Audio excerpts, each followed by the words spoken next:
Hi guys, welcome back to the IELTS Podcast with me, where we deal with different topics in IELTS writing and speaking.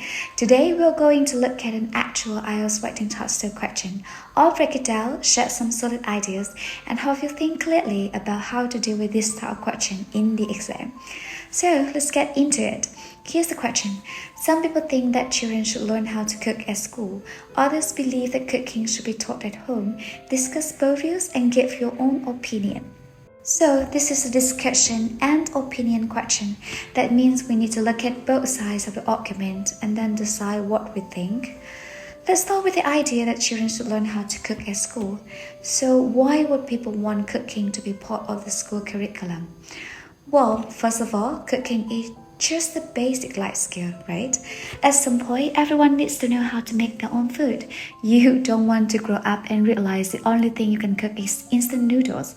If school can teach students how to cook, even just the basics, it really sets them up to be more independent, especially when they move out to go to university or start working. They'll be able to take care of themselves and not rely on takeout every day. Another big reason is health. When you learn to cook, you are not just learning how to follow a recipe. You are learning what's going into your body.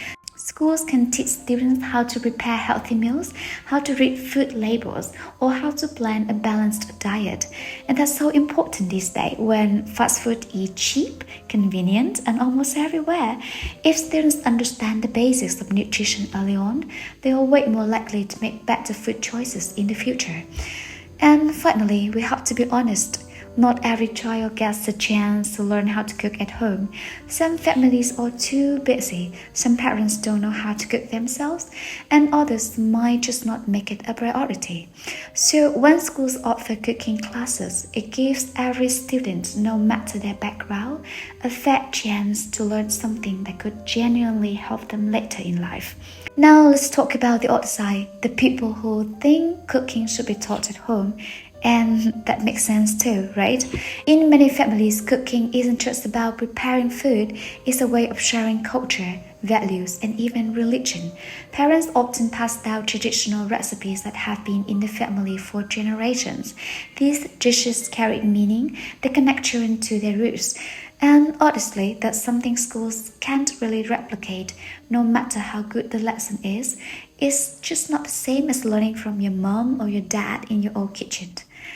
And the last one, there's the safety side of things. Cooking involves sharp knives, hot surfaces, oil, and open flames. Not exactly ideal in a crowded classroom. With a big group of kids, accidents can happen at any time. But at home, parents can supervise more closely, take it slow, and make sure the child feels safe and relaxed while learning.